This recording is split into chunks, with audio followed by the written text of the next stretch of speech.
servicemen in uniform, for sacrificing so much to keep us safe. We admire your courage and we say thank you. God bless the armed forces. God bless Nigeria. This message is from the Federal Ministry of Information and Culture. In the last 1.5 years or so since the advent of the COVID-19 pandemic, we've seen massive changes in the way we do things at NPH-CDA.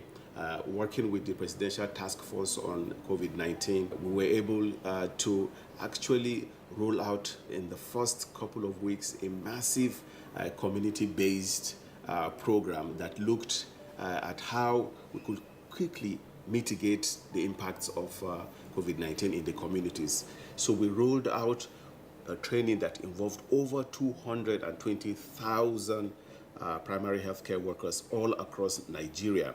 We're seeing how we've been able to now achieve pre-COVID levels in terms of the routine immunization services. That is really, really impressive, and really my heart goes out to all of the primary healthcare workers. They've done such an amazing job, along, of course, with all of the health workers that have been in the front line. The NOA, for example, has succeeded a great deal in sensitization during the pandemic, and we have found the community mobilization officers most effective in the sensitization and in the advocacy campaigns, creating awareness on the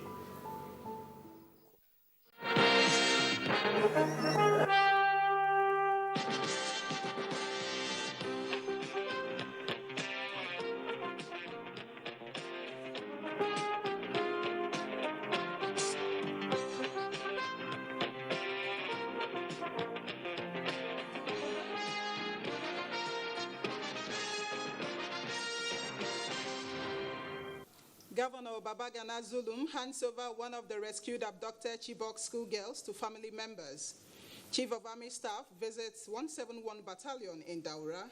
Plus, correspondent takes a look at INEC sensitization in the ongoing continuous voter registration. Hello, this is Panorama reaching you live from the NTA Enugu Network Center. I am Chinenye Mui.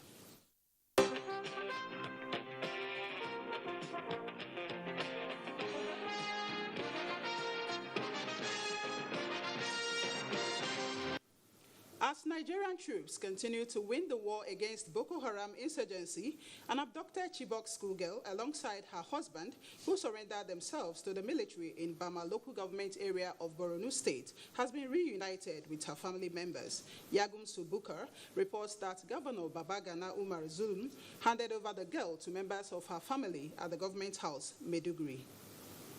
Ruth Gladarpogu was among the 200 Chibok schoolgirls abducted at Chibok Girls Secondary School in April 2014 by the Boko Haram insurgents. Since then, several of them have been in captivity, while some were released after negotiations with the Nigerian government. Ruth Pogu and her husband were said to have presented themselves to the Nigerian military at a location in Bama local government area of Borno State on the 28th of last month. Governor Babagana Umar Zulum urged families of those still in captivity to be patient, as government is doing everything possible to return them. It is a moment of joy for all of us because we saw one of the Chibok girls. The state government is collaborating with the Nigerian Army and other security agencies with a view to establishing a platform that will allow us to get more of them. Chairman Chibok Schoolgirls Movement, Yakubu Nkeki, while appreciating efforts of government in the fight against insurgency, expressed optimism that the remaining ones will soon be found. In Maiduguri, Yagum Subukar, NTA News. Chief of Army Staff, Lieutenant General Farouk Yahaya, has assured Nigerians that despite the challenges on ground, the Army will continue taking the fight to bandits and other criminal elements in their enclaves. The Chief of Army Staff gave the assurance during his operational visit to the 171 Battalion stationed at the Forward Operations Base in Kuza, Daura local government area of Katsina State. Dauda Mohammed reports. In continuation of his maiden operational visit to formations and units under the command of 8th Division of the Nigerian Army, the Chief of Army Staff, Lieutenant General Farouk Yahya, inspected facilities at the 171 Battalion stationed at the Fort Muhammadu Buhari Forward Operating Base, Koza, Daura Local Government Area of Katsina State. The Chief of Army Staff commended the soldiers and the base for their operational successes, which have significantly reduced incidents of banditry in the area, and pledged more support to enable them sustain the tempo. The essence is to reinvigorate our operations and strengthen them, and now ensure that the troops take the fight to the enclaves of these criminals and destroy them. That's what we are doing, and that's what we'll continue to do. The Chief of Army Staff also paid homage to the Emir of Daura in his palace, commending the traditional ruler for his support and guidance to the soldiers stationed in his domain. The Emir of Daura, Umar Farouk Umar, while assuring of his continued support to the military, called on Nigerians to always provide security operatives with information to aid in tackling security challenges. Dauda Mohammed, NTA News. Major General Abdul Khalifa Ibrahim assumes office as the new commander, Multinational Joint Task Force, MNJTF. Until his appointment as Force Commander, MNJTF, Major General Ibrahim was the general officer commanding 7th Division of the Nigerian Army in Maiduguri, the Borno State capital. A statement by the Chief of Military Public Information, MNJTF, Colonel Mohammed Dole, indicates that the brief symbolic ceremony was held at the force headquarters at N'Djamena, Chad. 3 armored personnel carriers deployed to Anambra State have been inspected by Governor Willie Obiano, just as he reassured residents of government's continued support in addressing all forms of criminality, especially ahead of the governorship elections. Ndem Kalu has details. The 3 senatorial districts of the state will receive each of the armored personnel carriers and is expected to be used for intensive patrol throughout the state to restore confidence in the people that the state remains the safest in the country. The governor, who warned criminal elements who are disturbing the peace of the state to relocate or meet their Waterloo, noted that the state will no longer tolerate what happened a few months back. I want to reassure the Anambra that they should sleep with their 2 eyes closed.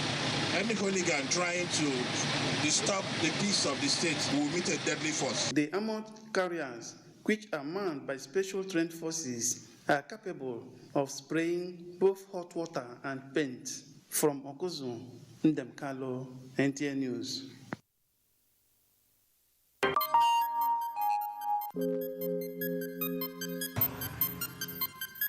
And now to COVID-19 update.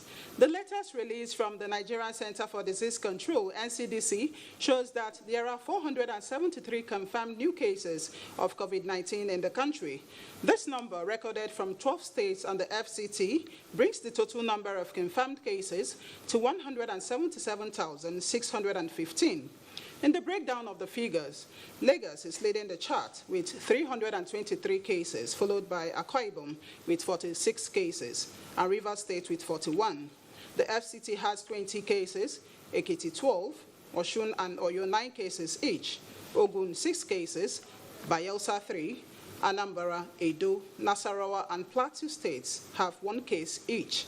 The total number of confirmed cases is 177,615. Total number of persons treated and discharged, 165,472, with 2,185 deaths. We'll take a break here. Panorama continues in a moment. Do stay. The Council of Our Fathers. I will urge and advise our younger generation to use talent and brain to sort out problems, not arms. Nigerian youths, let's build our nation. My advice to these young people is please do not take us back to those harrowing days. You probably do not know what it is. I believe we have fought one civil war too many in this country. So those who experience it will run away from it. Nigerian youths, let's build our nation together.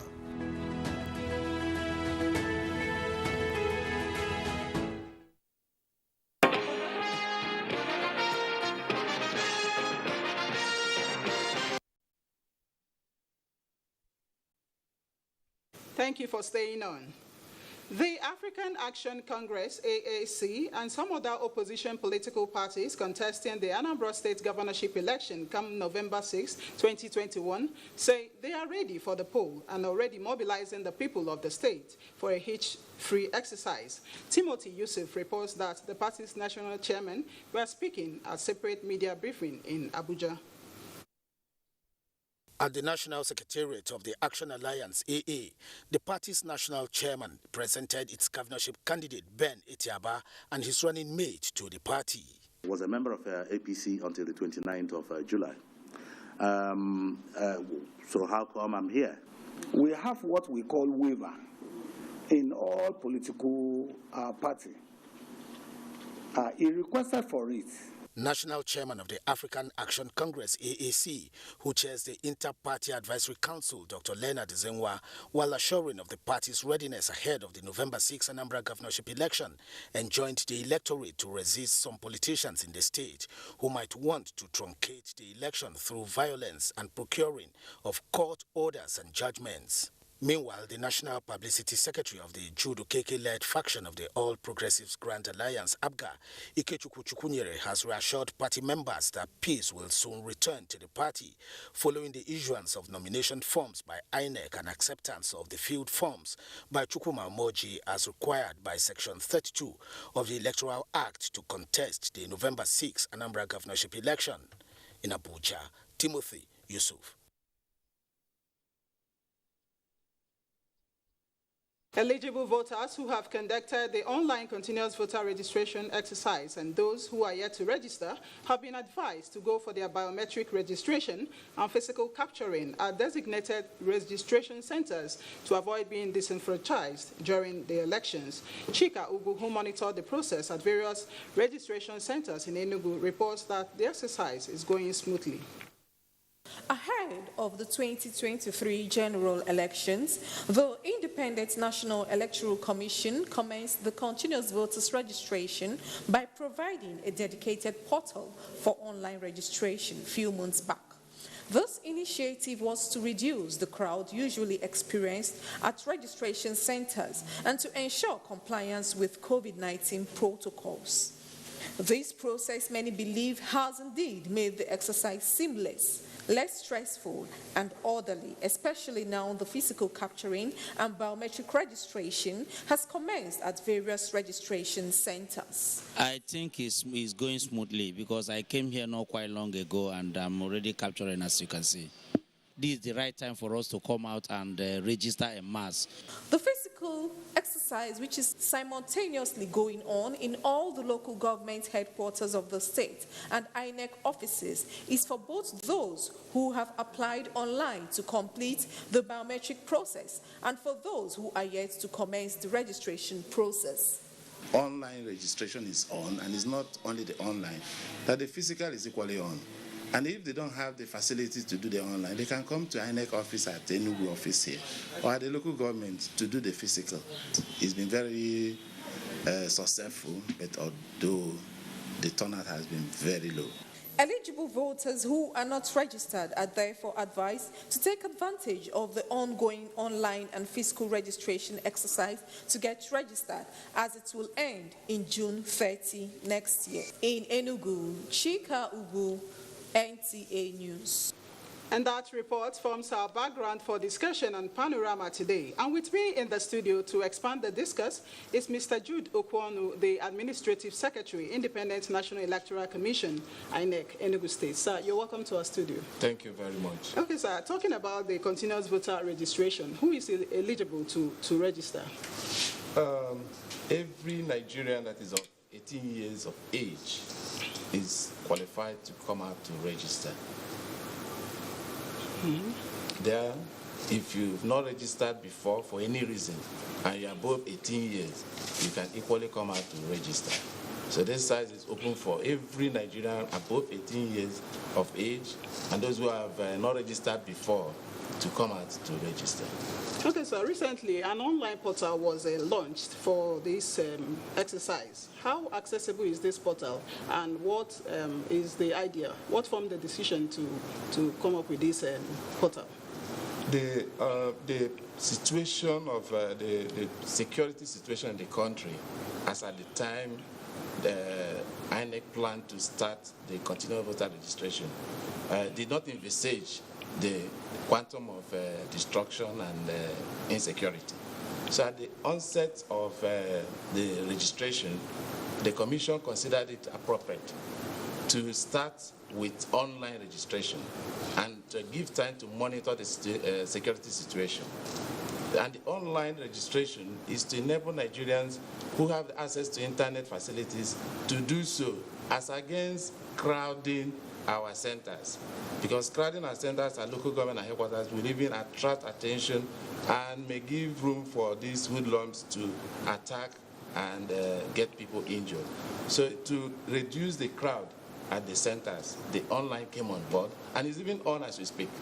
So that if you have the facility, you do that. You go online and do the pre-registration exercise and then come to the station to do the physical. Okay, talking about, you just mentioned if you have the facilities. Do you think the eligible voters, they may experience some challenges in terms of facilities? The categories are clear. If you have the facilities, the internet facilities, you go online first and come back to do the physical. But if you don't have the facility to do online, you can still come. It's open. That is even what is happening now. From the 26th of July, we started the physical, and it's going to continue. So if you don't have the facility to do the online, please come to INEC local government offices or the INEC state headquarters to do the physical and the online. We have the facilities in this station, in this area, to help everybody who intends to register to come and register. So how is this process going on generally in the state? Well, in Enugu, the process is going on smoothly.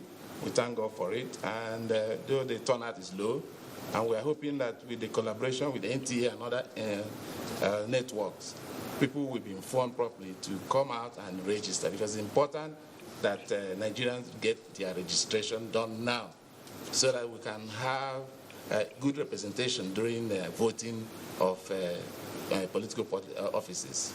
Okay, you just mentioned NTA and other media houses in the area of sensitization. On the part of INEC, what is INEC doing, or what has it done?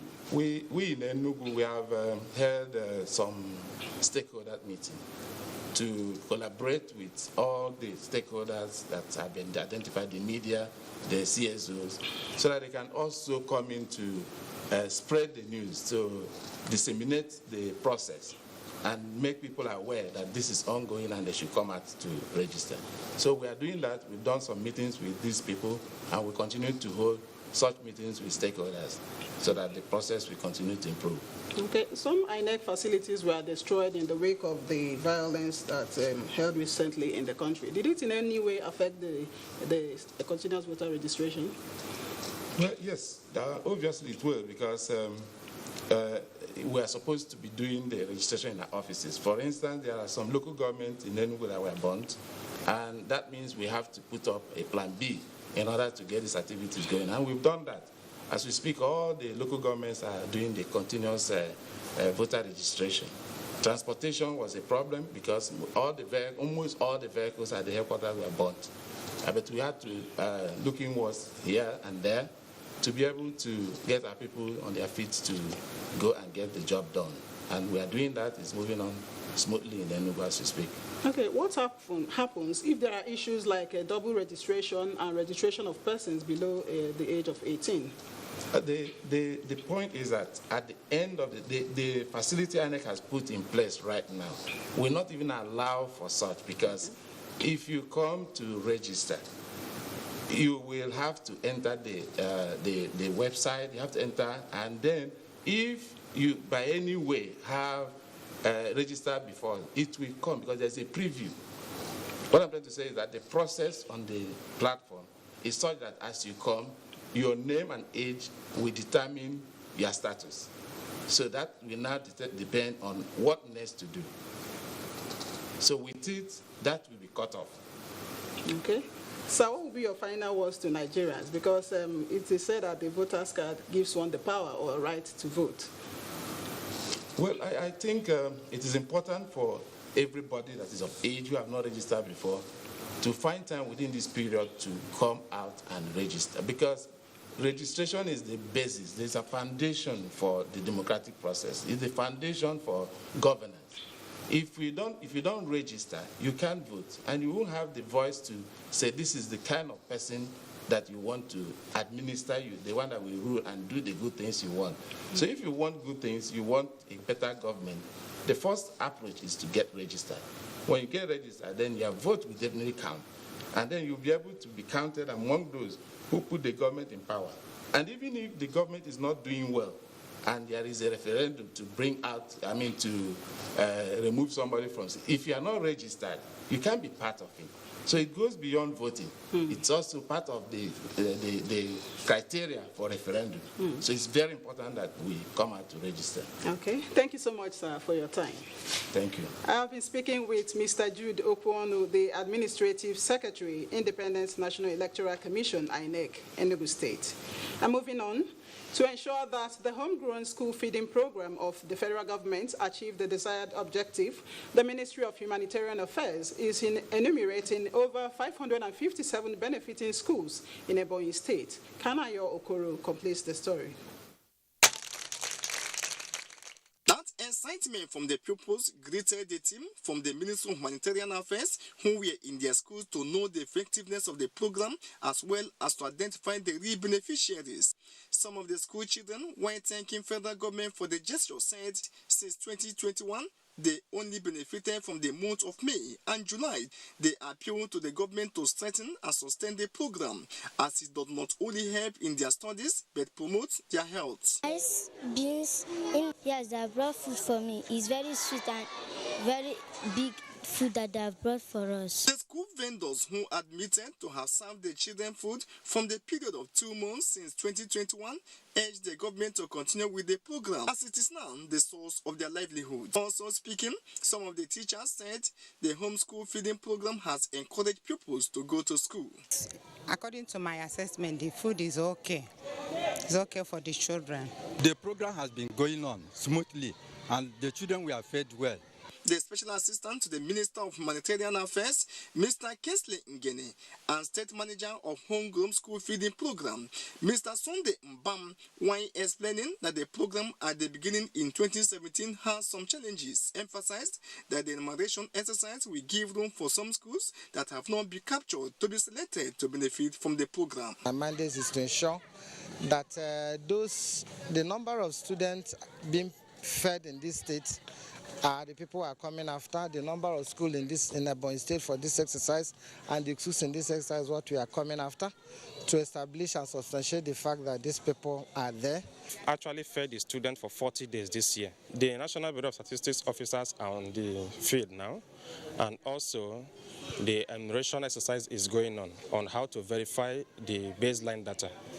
Now, that baseline data will also give room for schools that have not been captured to be captured as well. They, however, appealed for the continued support of the state government to the program designed to better the lot of Ebonyi children. In Abakaliki, Kana Yokoro, NTA News. Health experts have identified malaria, cholera, and upper respiratory tract infections as common health challenges often associated with the rainy season. In this report, Uchenna Nambele takes a look at ailments associated with the rainy season. The rainy season is a season that occurs in the West African sub-region between the months of April and September every year. It is characterized by cold weather, while sometimes weather can be hot due to climate change. Research has revealed that during rainy season, grasses grow faster. To this end, experts say the season is associated with some health challenges such as malaria, cold, cough, among other ailments. Topmost amongst us, we can't overlook it, is malaria. We know that mosquitoes that actually, which is a vector for malaria, actually breed more during rainy season, where you could have stagnant water and so on. So it's a veritable opportunity for mosquito to breed, and rainy season offers them the best of opportunities. Many diseases could actually result, both infectious and parasitic infection could result as because of changing weather. Experts further say these pose threats to the well-being of the people living in the tropics. However, Nigerians have been advised to maintain personal and environmental hygiene as well as safe waste disposal. Clean up the environment, make sure that stagnated waters, in fact, start by not even dropping, allowing stagnation of water. If you have tires, unused tires, containers, discard them properly. And if your gutter is filled up, please, you can actually discard that. For those of them that stay in the marketplaces, where gutters actually pass through, I see so many of them settle down to dedicate a particular number of hours to cleaning the environment. That should be encouraged. Meanwhile, experts advise people to do exercise regularly and always go for medical check at hospitals. In Enugu, Uchenna Namele, NTA News. And let's now join Olalekan Kilajolu on our sports update.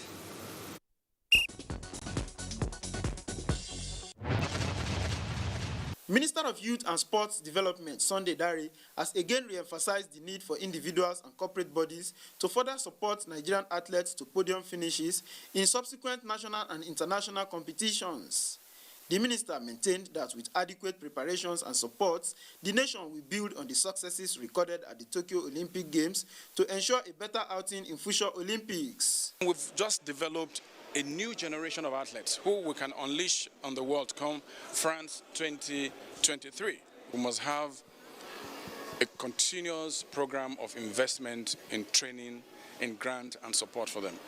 Encomiums have continued to pour in for the victorious Nigerian athletes at the Tokyo 2020 Games. The Association of Nigerian Women in Sports, NAWIS, congratulates silver and bronze medalists Blessing Oborodudu and Ese Brume for their outstanding performance which made Nigeria proud at the Olympics. In a statement signed by the NAWIS president, Professor Florence Adeyanju, both of you have registered Nigeria's name in the annals of history. NAWIS felicitate with all Nigerians, women and all sports stakeholders on this golden and memorable feat. Meanwhile, it was a glorious welcome for the athletes at the Nnamdi Azikiwe International Airport, Abuja, Saturday afternoon, where they were greeted with fanfare on arrival. The authentic Nigerian Football and Allied Sports Supporters Club treated the athletes and officials to a heroic welcome where they couldn't hide their joy.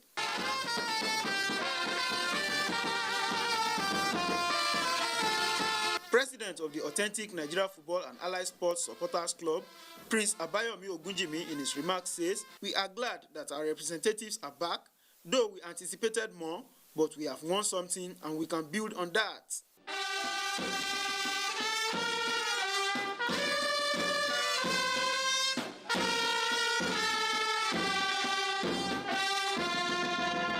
With sports updates, Olalekan Kilajolu, NTA News. And that is it on Panorama from the NTA Enugu Network Center. We thank you so much for being a part of it. And remember to join us at the NTA as we stand against rape and rapists. I am Chinenye Nwoye. Do have a lovely day.